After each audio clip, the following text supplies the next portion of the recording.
श्रोतेहो नमस्कार. आजच्या वृत्तविशेषमध्ये आपलं स्वागत. श्रोतेहो, अभ्यास, नोकरी, व्यवसाय आणि कौशल्यप्राप्ती हे विद्यार्थी दशेतलं ध्येय असतं. विद्यार्थ्यांना व्यवसायाभिमुख शिक्षण मिळावं यासाठी अनेक संस्था कार्यरत आहेत. विविध अभ्यासक्रमांमध्ये राष्ट्रीय परीक्षा यंत्रणेमार्फत देशव्यापी परीक्षा घेतल्या जातात. अशाच प्रकारे वैद्यकीय प्रवेशासाठीच्या आवश्यक असलेल्या नीट परीक्षेची प्रश्नपत्रिका फुटली आणि देशभर एकच गदारोळ झाला.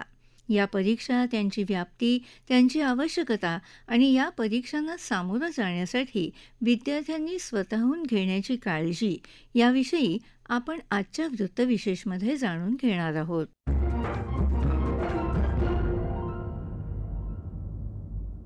श्रोतेहो, यंदा नीट परीक्षेचा पेपर फुटला आणि त्या प्रकरणात सहभागी असलेल्यांवर सरकारने तातडीने कारवाई सुरू केली.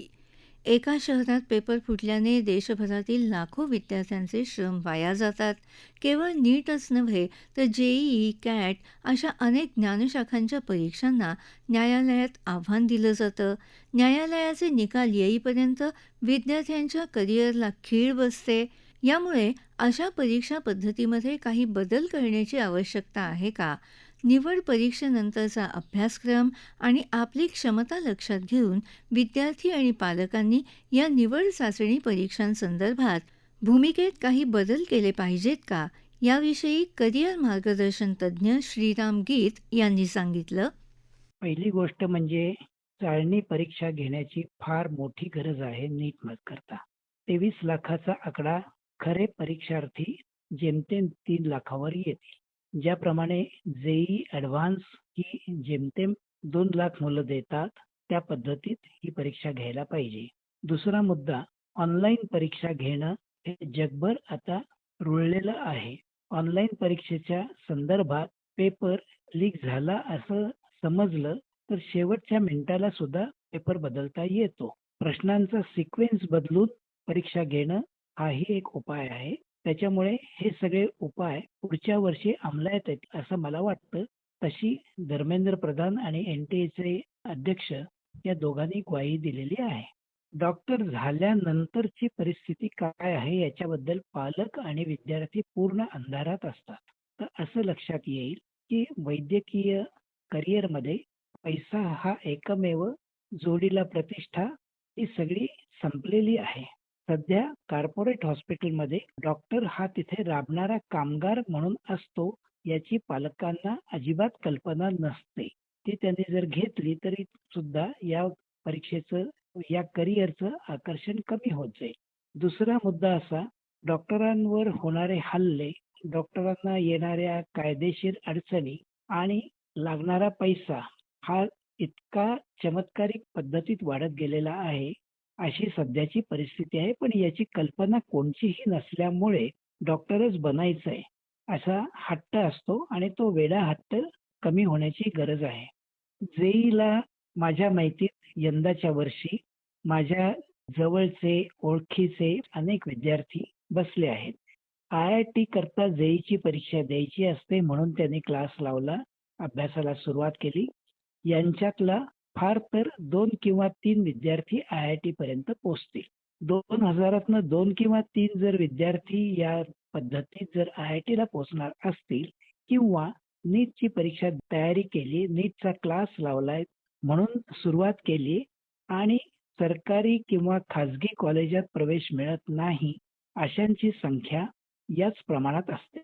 तिसरी एक परीक्षा MBAच्या एंट्रन्सच्या संदर्भात सर्व पदवीधर MBA करायला कॅटची परीक्षा द्यायची, जी नोव्हेंबरच्या पहिल्या आठवड्यात असते, अशी सुरुवात करतात. पण कॅटचं सिलेक्शन अत्यंत टफ असतं आणि 22 IIMमध्ये जाणारा मुलगा शोधून सुद्धा पुण्यात सापडत नाही.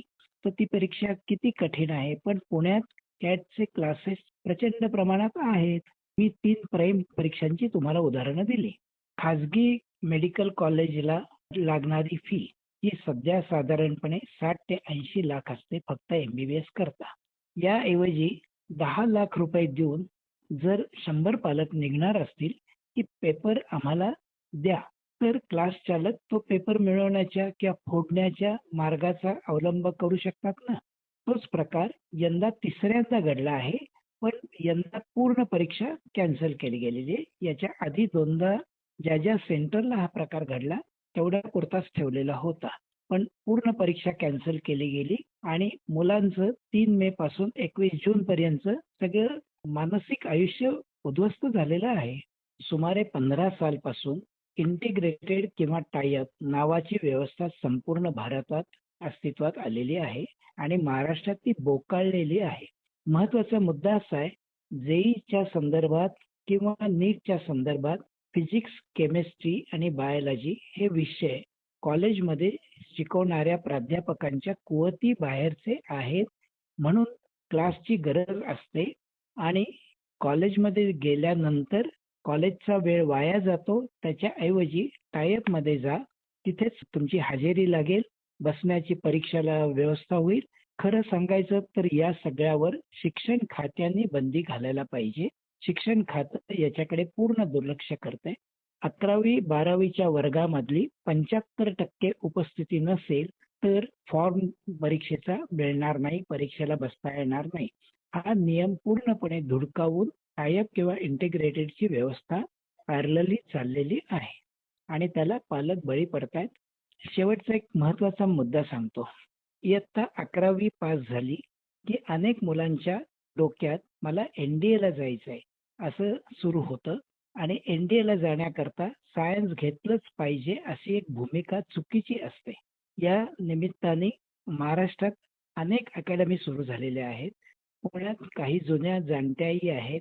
मूळचा मुद्दा एन-डी-एत जाण्याकरता सायन्स लागतं हीच कल्पना चुकीची आहे, हे पालकांना माहीत नसतं.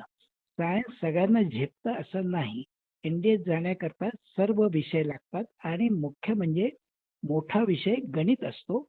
गणिताचा अभ्यास तुम्ही कॉमर्स घेऊन करू शकता, आर्ट्स घेऊन करू शकता, पण त्याच्याऐवजी सायन्स घेतलं तर सायन्स न झेपणं, सायन्समध्ये बोऱ्या वाजणं आणि एन-डी-ए पण न मिळणं अशा सगळ्या बाजूनी नाराजी आयुष्यावर दाटून येते. श्रोतेहो, नीटसारख्या परीक्षांमधून वैद्यकीय अभ्यासक्रमांसाठी प्रवेश मिळतो. पण चांगल्या करिअरसाठी केवळ MBBS हाच एक पर्याय आहे का? केवळ डॉक्टर बनूनच रुग्णांची सेवा किंवा वैद्यकीय क्षेत्रात करिअर करता येते का? त्यासाठी सध्या उपलब्ध असलेल्या अन्य पर्यायांविषयी विद्यार्थ्यांनी विचार केला पाहिजे. वैद्यकीय क्षेत्राची व्याप्ती मोठी आहे. औषध निर्माण, संशोधन, साथरोगांचं संशोधन, भौतिकशास्त्रावर आधारित वैद्यकीय उपकरणं, नर्सिंग आणि इतरही अनेक पर्याय विद्यार्थ्यांना उपलब्ध आहेत. या पर्यायांविषयी व्यवसाय मार्गदर्शक आनंद मापुसकर यांनी सांगितलं. विद्यार्थी आणि पालकांनी हे विचार केला पाहिजे की त्यांना वैद्यकीय क्षेत्रात करिअर करायचंय तर त्याच्यामध्ये विविध पर्याय उपलब्ध आहेत. साधारणतः भारतामध्ये जर का आपण विचार केला तर जो MBBS डॉक्टर आहे त्याला खूप महत्व दिलं जातं आणि त्याच्या अंडरच सगळ्या गोष्टी आहेत असं आपल्याला साधारणतः वाटतं. पण मला वाटतं की हे तितकंसं बरोबर नाही. आता वैद्यकीय क्षेत्राचा जर का आपण विचार केला तर डॉक्टर जे आहेत MBBS किंवा MD असतील, स्पेशालिस्ट असतील तर ते साधारणतः आपण बघतो की रुग्ण असेल तर त्यांच्या वेगवेगळ्या प्रकारच्या चाचण्या करतात आणि त्याच्यातून रोगाचं निदान करण्याचं काम करतात आणि त्यानंतर त्याला औषधं वगैरे लिहून देतात. म्हणजे मग लक्षात आलं की फक्त डॉक्टर्स नाही तर औषधं निर्मिती करणारे सुद्धा गरजेचे आहेत. मग आपल्याला लक्षात येतं की अरे औषध तयार करण्याचं जे शास्त्र आहे त्याला आपण औषध निर्माण शास्त्र किंवा इंग्रजीमध्ये आपण त्याला फार्मसी म्हणतो. आता फार्मसीचा आपण विचार केला तर फार्मसीमध्ये सुद्धा आपल्याला बघायला लागतं की त्याच्यामध्ये केमिस्ट्री हा विषय येतो आणि वेगवेगळ्या प्रकारचे आपल्याला औषधं किंवा ड्रग्ज किंवा लसी ह्या शोधण्याचं काम जे आहे हे साधारणतः फार्मास्युटिकल कंपन्या करतात. त्यामुळे रिसर्चमध्ये ज्यांना जायचं आहे त्यांना सुद्धा खूप चांगल्या प्रकारचा वाव ह्या फार्मसी या शाखेकडे आहे. फक्त वेगवेगळ्या प्रकारचे रोग येतात त्याच्यावर संशोधन करायला लागतं. मग आपल्याला लक्षात येतं की अरे याच्यामध्ये रिसर्चर लागतात. मग आपण विचार करूया की रिसर्चर कुठल्या प्रकारचे लागतील. मग काही केमिस्ट्री मधले रिसर्चर लागतात, काही मायक्रोबायोलॉजी या विषयातले रिसर्चर लागतात. आता काही विद्यापीठांमध्ये व्हायरॉलॉजी म्हणजे व्हायरसचा अभ्यास करणारी लोक सुद्धा असतात. आता हा सगळ्या गोष्टी ज्या आहेत ह्या काय फक्त MBBS डॉक्टर करत नाही. त्यामुळे मग आपल्याला BSc केमिस्ट्री असेल, BSc मायक्रोबायोलॉजी असेल किंवा MSc आपल्याला व्हायरॉलॉजी असे विषय घेऊन सुद्धा आपल्याला मला वाटतं की हे मेडिकल क्षेत्रामध्ये सुद्धा काम आपल्याला करता येऊ शकतं. डेंटिस्ट सुद्धा आपण बनवू शकता. त्यानंतर आपण विचार जर केला तर आता आपल्याला भारतीय ज्ञान परंपरेतून आलेली जी आयुर्वेद आहे म्हणजे BAMS नावाची जी पदवी आहे त्या BAMS आपण शिक्षण घेऊ शकतो. ज्यांना युनानी पद्धतीचा अभ्यासक्रम शिकायचा आहे तर त्यांच्यासाठी bachelor in Unani medicine and surgery नावाचा अभ्यासक्रम आहे.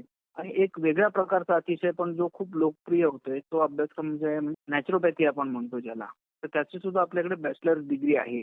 तर अजून पर्याय त्याच्यामधले असे आहेत की सगळेच रोगांवर MBBS डॉक्टर उपचार करू शकत नाहीत.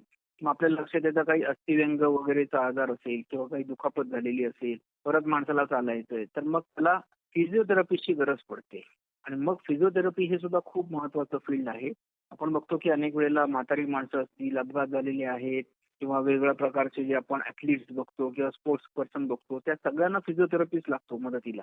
कारण स्नायू बळकट कसे करायचे, कोणी कुठला व्यायाम करायचा हे सांगणारा हे शिकवणारा असं लागतो. त्यामुळे फिजिओथेरपी हे सुद्धा एक मेडिकल ब्रँचच आहे, ती सुद्धा चांगली आहे.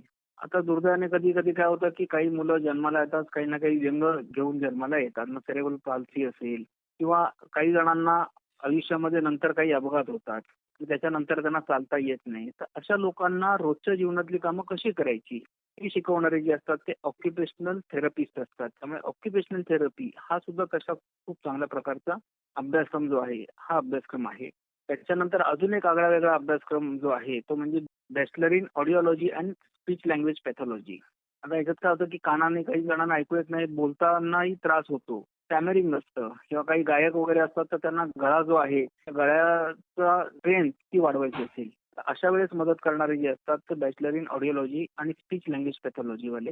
आपल्याला आश्चर्य वाटेल पण भारतीय ज्या परिचारिका आहेत त्यांना युरोपमध्ये, ऑस्ट्रेलियामध्ये, विकसित देशांमध्ये खूप मोठ्या प्रमाणावर मागणी आहे. त्यामुळे आपण BSc नर्सिंग हा एक अभ्यासक्रम आहे आणि त्यामुळे जनरल नर्सिंग GNM हा पण एक अभ्यासक्रम आहे. आता याच्यानंतर आपण बघतो की रोग निदान करत असताना वेगवेगळ्या प्रकारच्या तंत्रज्ञानाची आपल्याला आवश्यकता भासत असते, तर ते पण शिकण्याचं आहे. म्हणजे आपल्याला जर का त्यातलं चांगलं शिक्षण घ्यायचं असेल तर आपल्याला आश्चर्य वाटेल की बायोमेडिकल इंजिनिअरिंग सारखं एक शास्त्र आहे की ज्याच्यामध्ये आपण जी उपकरणं वापरली जातात, मग MRI स्कॅन असेल, CT स्कॅन असेल, वेगवेगळ्या प्रकारची शरीराची आपण स्कॅनिंग करत असतो, वेगवेगळ्या प्रकारच्या आपण टेस्ट घेत असतो आणि त्याच्यातून रोग निदान होत असतं. तर असे तंत्रज्ञ सुद्धा आपल्याला लागत असतात. म्हणजे साधा आहे की BSc केमिस्ट्री आणि नंतर DMLT केलं तर तुम्ही पॅथॉलॉजिकल लॅबमध्ये खूप चांगल्या प्रकारचे टेक्निशियन म्हणून काम करू शकता. तुमचा जर का डिप्लोमा झाला असेल तर टाटा कॅन्सर हॉस्पिटल जे आहे तर त्या ठिकाणी वेगवेगळ्या प्रकारचे म्हणजे एक्सरे टेक्निशियन, त्यानंतर सोनोग्राफी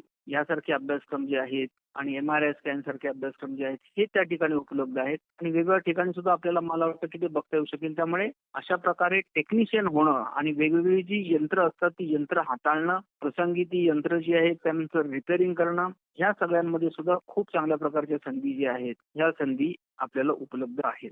हे सगळे जे अभ्यासक्रम मी सांगितले त्याच्यामध्ये पोस्ट ग्रॅज्युएशनचे अभ्यासक्रम आहेत, स्पेशलायझेशनचे अभ्यासक्रम आहेत, हे सगळे आपल्याला उपलब्ध आहेत. त्यामुळे वैद्यकीय क्षेत्राची व्याप्ती ही केवळ MBBS या एका अभ्यासक्रमापुरती नाहीये, तर ती मला वाटतं की वेगवेगळ्या कोर्सेसमधनं वेगवेगळ्या प्रकारचं शिक्षण घेऊन आपल्याला करता येऊ शकतं. त्याचा विद्यार्थी आणि पालकांनी जरूर विचार केला पाहिजे. श्रोते हो, देशाच्या विकासात या विद्यार्थ्यांचा सहभाग महत्त्वाचा ठरून त्याप्रमाणे सर्वच संबंधित यंत्रणा आणि संस्थांनी तसंच पालकांनीही सजगतेने निर्णय घेतले तर देशाचं भवितव्य निश्चित उज्ज्वल आहे. श्रोते हो, आपला वृत्तविशेष हा कार्यक्रम आपण न्यूज ऑन AIR या ॲपवरही लाईव्ह ऐकू शकता. त्याशिवाय आमच्या मुंबई एअर न्यूज या यूट्यूब वाहिनीवर कार्यक्रमाचं ध्वनिमुद्रण आपल्याला केव्हाही ऐकता येईल. याबरोबरच आजचा वृत्तविशेष हा कार्यक्रम संपला. हा कार्यक्रम आकाशवाणी मुंबईच्या प्रादेशिक वृत्त विभागाने सादर केला. निर्मिती, संपादन आणि निवेदन गौरी देशमुख. प्रसारण सहाय्य शीतल जाधव. लेखन आणि समन्वय सोहम नलावडे.